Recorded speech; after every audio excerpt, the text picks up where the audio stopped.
ఒక నిర్ణయం తీసుకునే ముందు ప్రోస్ కాన్స్ చూస్తాము, లాజికల్గా ఆలోచిస్తాము, రిస్క్ ఎంతుందో అసెస్ చేస్తాము, అవుట్కమ్ ఎలా ఉంటుందో ప్రెడిక్ట్ చేస్తాము. ఎమోషన్స్ని కూడా పట్టించుకుంటూ గతంలో ఇలాంటి నిర్ణయం తీసుకుంటే ఏమైందో ఎక్స్పీరియన్స్ నుండి నేర్చుకుంటాం. ఇవన్నీ చేయడానికి ఎన్ని బ్రెయిన్ సెంటర్స్ పనిచేస్తాయో తెలుసా? Prefrontal cortex, anterior cingulate cortex, amygdala, basal ganglia, hippocampus, ఇవన్నీ రీజియన్స్ పనిచేస్తూ ఉంటాయి ఒక్క నిర్ణయం తీసుకోవటం కోసం. కానీ మనం ఎలా తయారయ్యామో తెలుసా? బ్రదర్, మేము దేవుడి మీదే భారమంతా వేసి ఎదురు చూస్తున్నాము, ఆయన ఏం చెప్తే అలా చేస్తాము అంటారు. దేవుడు మన ప్రతి నిర్ణయాన్ని కంట్రోల్ చేస్తూ ఉంటే మన బ్రెయిన్ని అంత ఇంట్రికెట్గా ఎందుకు క్రియేట్ చేయాలి? మన డెసిషన్ మేకింగ్ ప్రాసెస్ని ఇంత బ్యూటిఫుల్లీ కాంప్లెక్స్గా ఎందుకు డిజైన్ చేయాలి? ఒక స్విచ్ పెట్టొచ్చు కదా మన బ్రెయిన్లో, ఆ స్విచ్ నొక్కితే ఎస్ అని లేకపోతే నో అని మనం అర్థం చేసుకుంటాం. దావీదు గొలియాతుని ఎదుర్కొన్నప్పుడు తనని ఎవ్వరూ వెళ్ళమనలేదు. సమూయేలు ద్వారా దేవుడు మాట్లాడలేదు గొలియాతు గురించి. అది దావీదు నిర్ణయం. ప్రభువా, నువ్వు చెప్తేనే కానీ నేను కదలను అని ప్యాసివ్గా ఉండిపోలేదు. తను రిస్క్ని అసెస్ చేశాడు.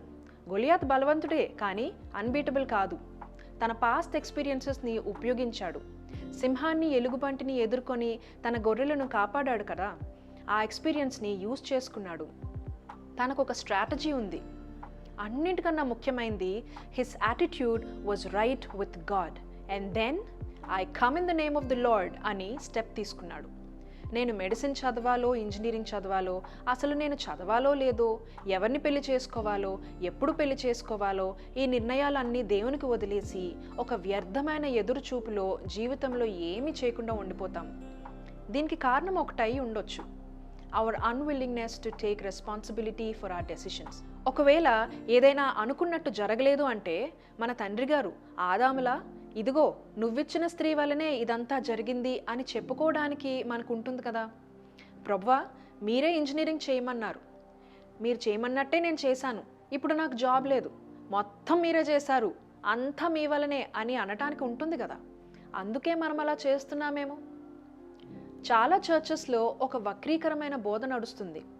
ఫిలిప్పీలకు రాసిన పత్రిక 4:7 కోట్ చేసి, మీరు డెసిషన్ తీసుకునేటప్పుడు లేదా ఏ పని చేసినప్పుడైనా మీ లోపల పీస్ లేకపోతే అది దేవునికి నచ్చని పని, దేవునికి నచ్చని నిర్ణయం అని చెప్తూ ఉంటారు.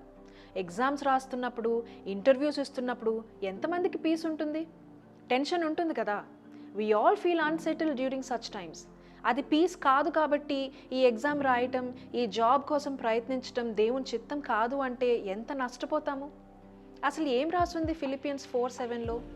సమస్త జ్ఞానమునకును మించిన దేవుని సమాధానము యేసుక్రీస్తు వలన మీ హృదయములకును మీ తలంపులకును కావలియుండును.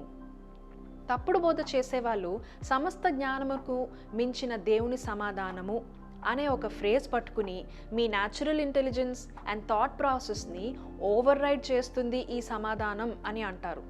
లాజికల్గా ఇది కరెక్ట్ డెసిషన్ అని మీకు తెలిసినా దేవుని సమాధానం ఈ జ్ఞానముకు మించింది కాబట్టి వేరే వైపుకు నడిపిస్తుంది అని బోధిస్తారు.